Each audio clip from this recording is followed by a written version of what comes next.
দর্শক বন্ধুরা, আমরা ইতোমধ্যে আমাদের ধানের চারাগুলো জমিতে লাগিয়ে দিছি।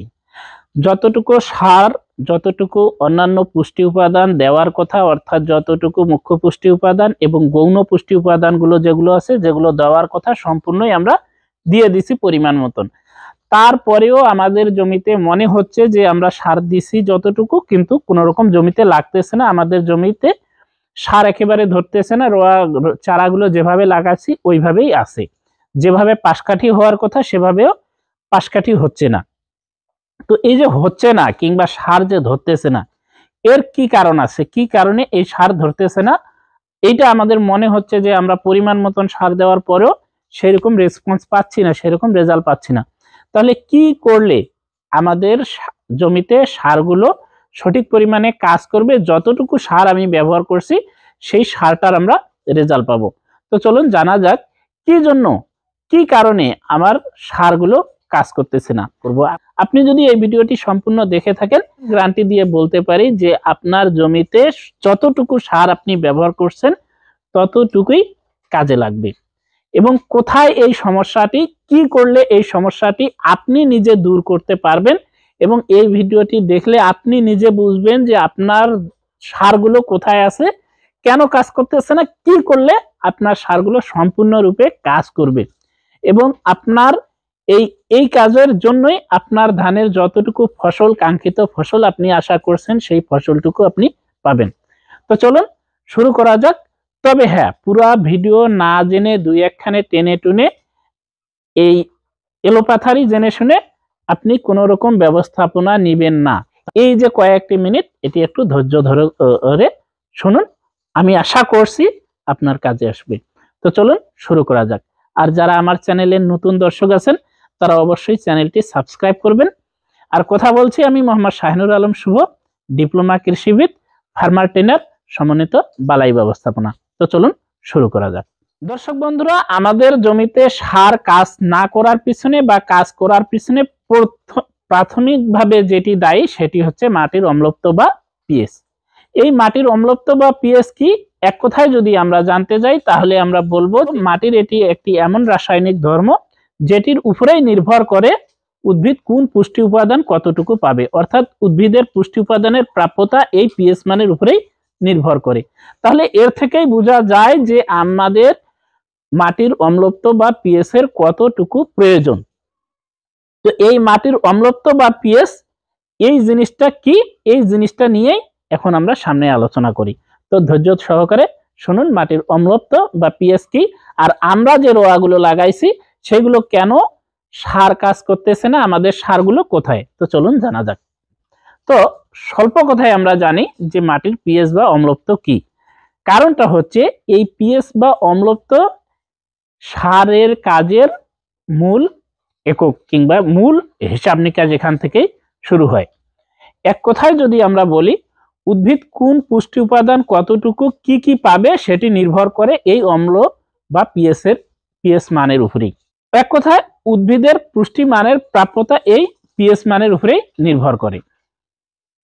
তাহলে এই পিএইচ মান বা অম্লত্ব কতটুকু গুরুত্বপূর্ণ। দর্শক বন্ধুরা, সামনে আপনারা দেখতে পাচ্ছেন একটি স্কেল, এই স্কেলটাকেই আমরা বলতেছি পিএইচ স্কেল। এই পিএইচ স্কেলকে আপনারা দেখেন 1 থেকে 10 পর্যন্ত একটা মাপ দেওয়া আছে। তো এই 16টা হচ্ছে, এই 16 যদি আমরা মাঝখানে আসি সেইখানে আপনারা দেখতে পাচ্ছেন এই যে পিএইচ চার্টটি, এই চার্টটিতে 6.5 থেকে 7.5 অবধি পর্যন্ত সকল পুষ্টি উপাদান অর্থাৎ nitrogen, phosphate, potassium, magnesium, sulphur সম পরিমাণে সঠিকভাবে আছে।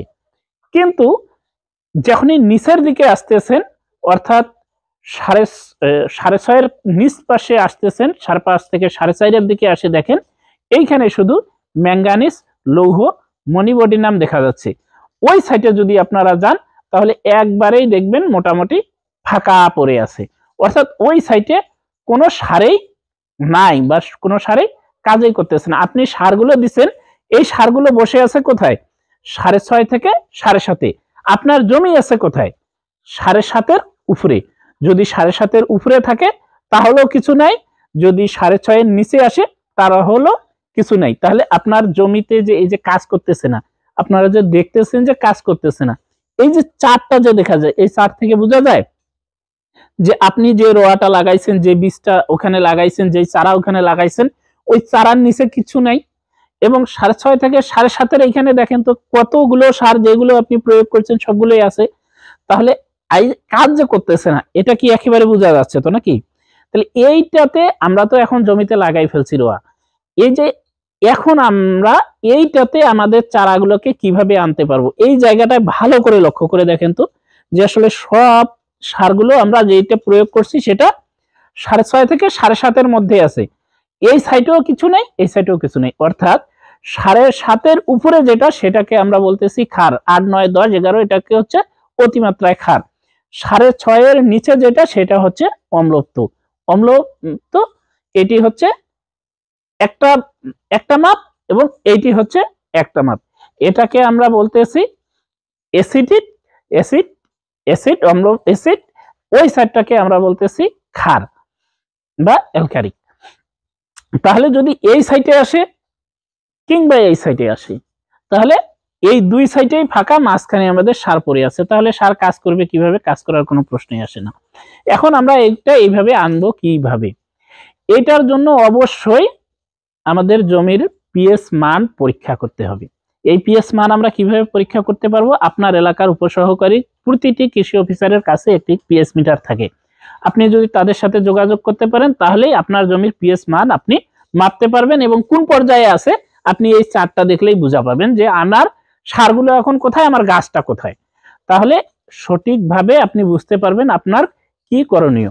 এখন কথা হচ্ছে, যদি আমার মাটি ক্ষার হয়ে যায়, ক্ষার হয়ে যায় অর্থাৎ 7.5-এর উপরে চলে যায়, আপনার মাটির 7.5-এর উপরে যদি চলে যায়, তাহলে তো উপসহকারী কৃষি অফিসার আপনাকে অবশ্যই বলবে যে আপনাকে এইটা এখন ব্যবহার করতে হবে।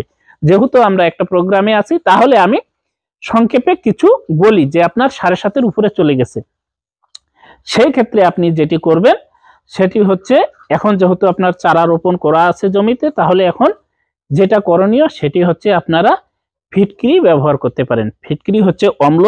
এই ফিটকিরিটা আপনার ক্ষার মাটি থেকে, অর্থাৎ 7.5-এর উপরে যদি মিটার উঠে সেখান থেকে নামে আপনার এই সাইডে নিয়ে আসবেন, কোথায়? 6.5 থেকে 7.5।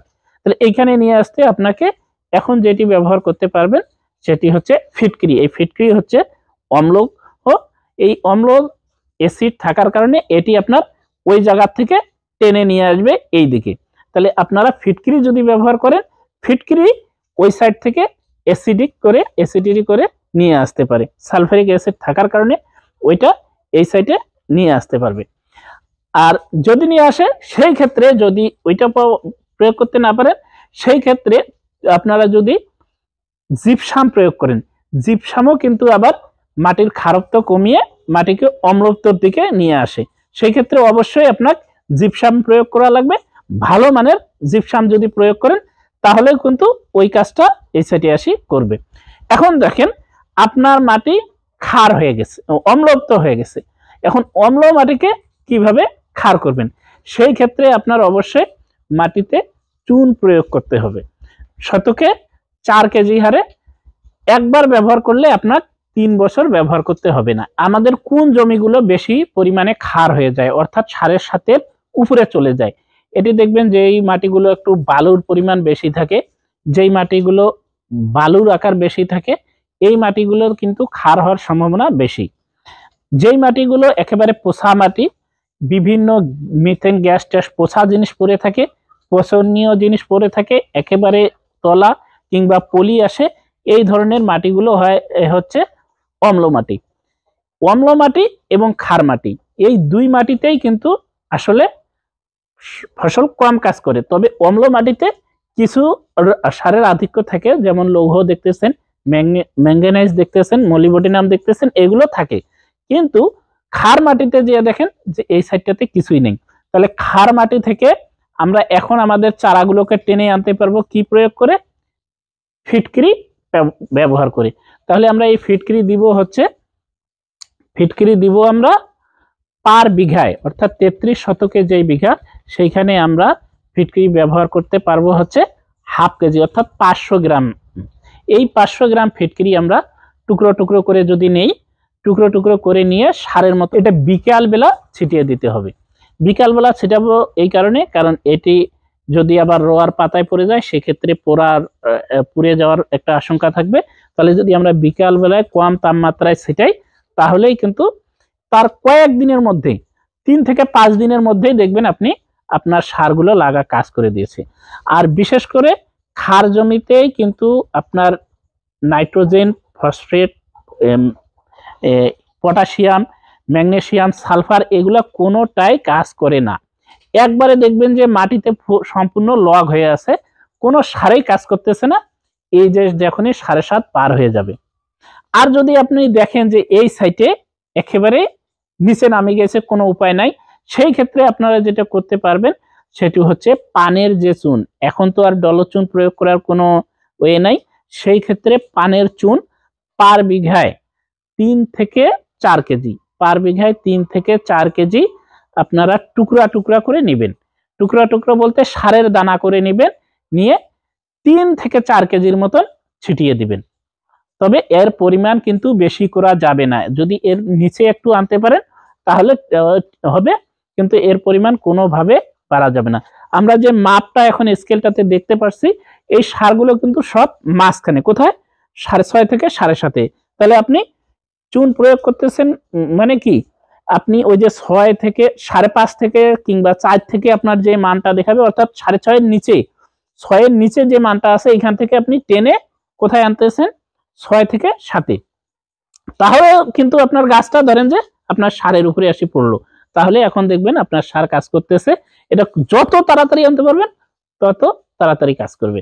তো যেহেতু ভিডিওটি বড় হচ্ছে, এই অম্ল মাটির যে অম্লত্ব বা পিএস এইটার উপরেই আমি একটা ভালো করে ভিডিও করার চেষ্টা করব ইনশাআল্লাহ। এতক্ষণ ধরে যারা কষ্ট করে আমার ভিডিওটি দেখলেন, যদি বুঝে থাকেন তাহলে তো আমি সার্থক, আর যদি না বুঝে থাকেন পরবর্তী ভিডিওটি দেখেন, ওইটাতে আমি খুব সুন্দরভাবে ভালো করে বোঝানোর চেষ্টা করব মাটির পিএস কি এবং মাটির অম্লত্ব মানটা কতটুকু জরুরি। দর্শক বন্ধুরা, এখন আমাদের জানতে হবে এই কারণেই যে কৃষি এখন আর খেয়ে পরে বেঁচে থাকার কৃষি কিন্তু না, কৃষি এখন প্রতিযোগিতার কৃষি, কৃষি এখন আধুনিকায়নের কৃষি, কৃষি এখন বিশ্ববাজারের কৃষি। কৃষিতেই আমরা মানুষের খাবার জোগাড় করি, খাদ্য জোগাড় করি এবং গর্বের সহিত চলতে পারি, কারণ আমরা মানুষের প্রধান যে মৌলিক অধিকার খাদ্য সেটা যোগান দিয়ে থাকি। তো এতক্ষণ দেখার জন্য সবাইকে অসংখ্য ধন্যবাদ। ভালো থাকবেন, সুস্থ থাকবেন, দেখা হবে পরবর্তী ভিডিওতে।